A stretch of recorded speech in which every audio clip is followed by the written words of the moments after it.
As you know, of course, today is George Washington's 250th birthday, and as a special treat, Mrs. Benjamin's 5th and 6th grade class will now perform a play in tribute to George Washington entitled From Little Acorns. And now from Manhattan, the kids from PS 84. The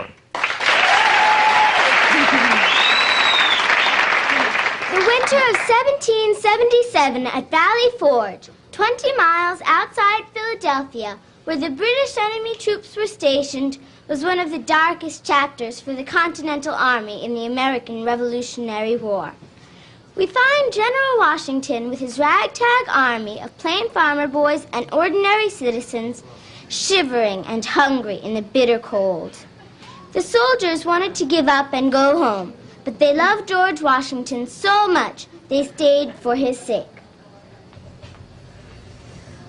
Boy, I wish I had some of my mom's rabbits doing apple pie now. Yeah, ain't nothing I would give to be wearing one of my sister's warm linen socks and sweaters. There's these bloody rags wrapped around my frozen toes. Yeah, I just wish I was back home in Virginia with the little woman and our newborn babe, sitting in the sun, drinking some nice cool apple cider. Eddies, man, Eddies. Boy, I know you're suffering a great hardship, and the British troops have red fancy uniforms, some good food, and plenty of guns and ammunition. But we have the spirit and the will to achieve victory for the 13 colonies on our side. Yes, sir. May I speak to you a moment? Yes. General, we have over General, we have over 200 men on the sick list. No medicine to treat them. We must get medicine somewhere. I'm so starving.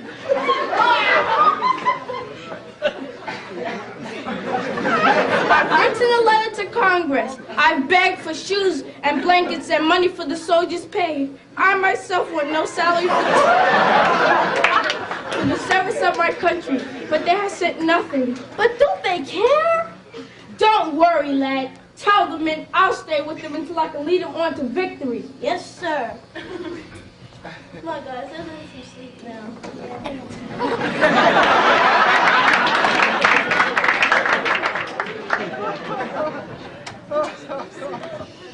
Dear Martha, I sit here worrying about my brave young Americans, hungry, sick, and cold.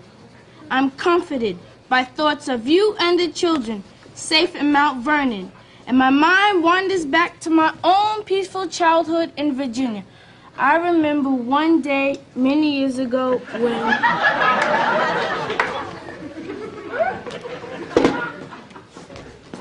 Oh, good morning, George. How'd you like to help feed and groom the horses with me this morning? Oh, yes, Dad.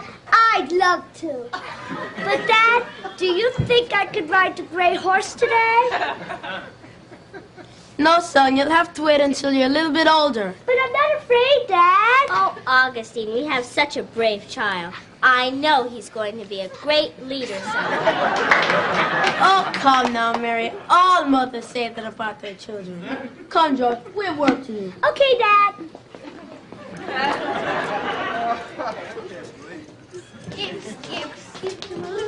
Good morning. Good morning, Miss Washington.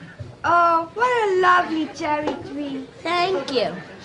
Is George around? Yes, he's in the stables with his father. Can we play with him? Sure, I'll call him. George, oh George, your friends have come to play with you. Oh, hi, George. Augustine, let's go inside and let the children play. I'll be right back, George, to finish your chores. Have a nice time and stay out of mischief. Okay, Bye. Dad. Bye. Bye. Let's play hide and go seek. Okay. You're it. Ready or not, here I come. Oh.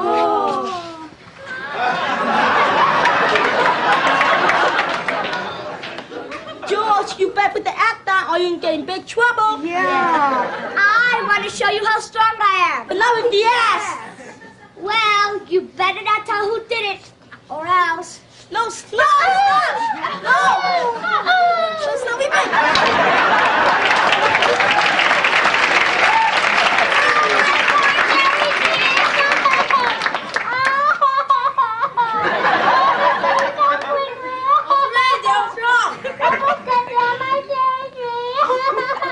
Don't worry, dear. We'll get to the bottom of this.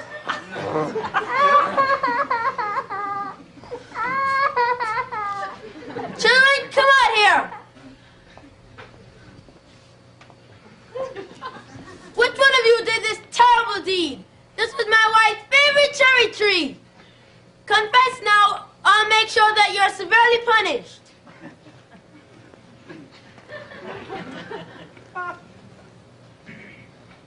I'm sorry, Mother. It was I, Father. I cannot tell a lie. I alone chopped down the cherry tree, and I alone should be punished. Do not punish him, dear. It took great courage for him to be so honest. I told you he was special. He is going to grow up to be a great leader someday. Mark my words. Well, maybe you're right this time. George Washington did grow up to be a very special person.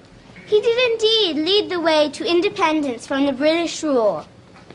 In 1789, he was again called upon to serve his country by the people who loved him, this time to become the first president of America, father of our country. George Washington, first in war, first in peace, and first in the hearts of his countrymen.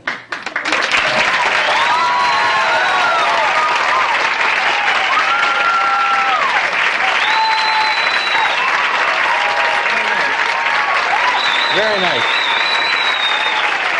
You're a nice tree. This is the 5th and 6th grade class from PS 84 right here in Manhattan. You folks were terrific. And I want to thank Selma Benjamin, who was her idea for the play. Thank you, Selma.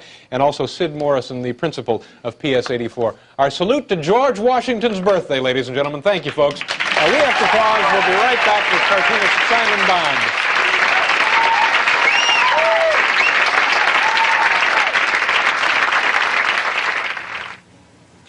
Hello, I'm Larry Preston, Undersecretary of Education. I'm sure by now you've all heard about the President's change of public elementary and high school schedules. If not, let me refresh your memory. On February 1st, 1982, everywhere in the United States, the American school day will begin at 12 noon. That's right, school now begins 4 hours later. Now that your children do not have to get up as early, it is the hope of the President and all of us here at the Department of Education that your youngsters take advantage of this new schedule to broaden their interests, grow as citizens, and spend a lot more time watching late-night television. Thank you.